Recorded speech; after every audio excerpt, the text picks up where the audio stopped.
Steve Jobs puede haber sido la cara de Apple, pero hubo muchos CEOs que vinieron antes que él. Aquí están 5 CEOs de Apple que no conocías.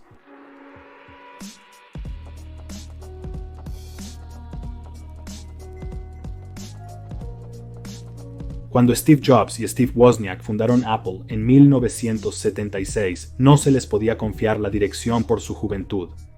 Mike Markula, el primer patrocinador financiero de Apple, trajo a un director ejecutivo para realizar las tareas de gestión necesarias y mantener la empresa funcionando. Michael Scott, con quien había trabajado en Fairchild, fue su elección para director ejecutivo.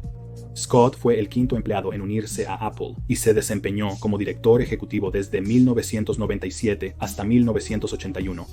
Scott dirigió a Apple a través de un periodo de tremendo crecimiento, con el muy popular Apple II lanzado en junio de 1977.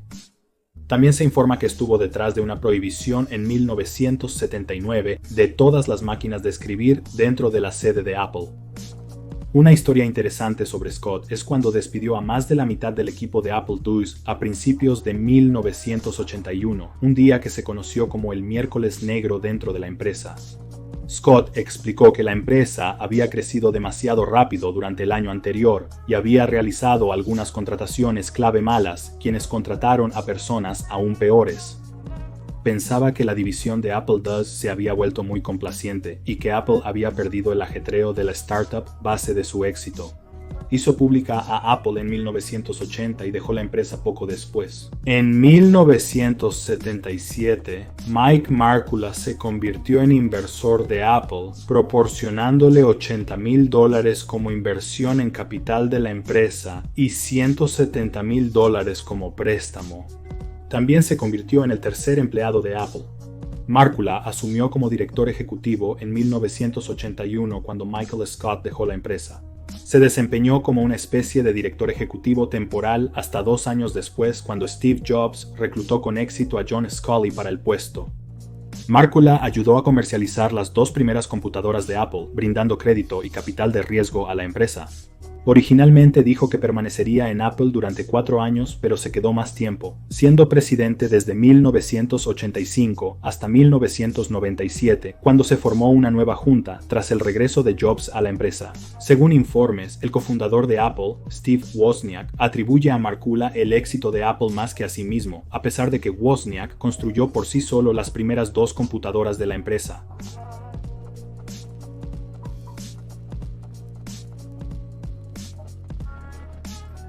John Sculley, ex director ejecutivo de Pepsi, fue llevado a Apple por sus habilidades de marketing para ayudar a vender computadoras.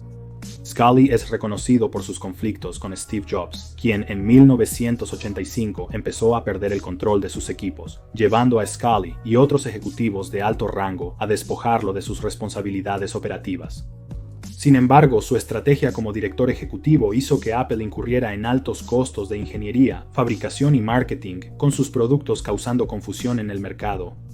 La línea de productos Macintosh se fragmentó y tomó la decisión de utilizar chips PowerPC, admitiendo más tarde que debería haber optado por los procesadores Intel más populares. Posiblemente su mayor fracaso fue el bloc de mensajes Newton, un producto criticado por contener tecnología subdesarrollada y software sin pulir. Tras un mal primer trimestre en 1993 por una guerra de precios de PCs y tensión interna sobre el rumbo de la compañía, la junta de Apple forzó la salida de Sculley.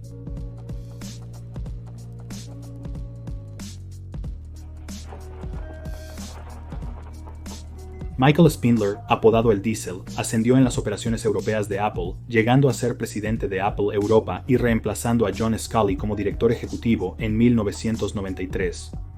Spindler era un estratega brillante, lo que le ganó atención tanto dentro de Apple como en el mundo exterior. El primer acto importante de Spindler como director ejecutivo fue impulsar una reorganización radical. Se eliminaron más de 2.500 empleos, casi el 15% de la fuerza laboral, y la empresa fue totalmente reestructurada. En lugar de agrupar todo el desarrollo de productos en una división, la empresa ahora se agruparía por mercado. El único vestigio del antiguo Apple era Applesoft, que era responsable del desarrollo del sistema operativo. Esta estructura aplanada disipó la posición política de cualquier jefe individual de desarrollo de productos, anteriormente la división más poderosa en Apple. La mayor humillación de Spindler ocurrió en una reunión anual de accionistas, generalmente una oportunidad para que la empresa hable sobre nuevos productos e iniciativas, pero la que se celebró el 23 de enero no fue de celebración. Spindler fue interrogado por accionistas agresivos por los resultados financieros de Apple. Durante toda la reunión, Spindler se sentó con el rostro pálido y ofreció defensas débiles por su desempeño, aunque reconoció que muchos de los problemas que enfrentaba Apple eran por culpa de él. Mike Markula, presidente de la empresa, despidió a Michael Spindler poco después.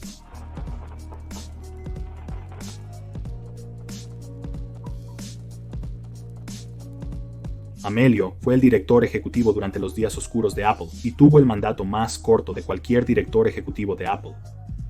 Emilio ayudó a superar los productos de baja calidad de la compañía e introdujo Mac OS 8.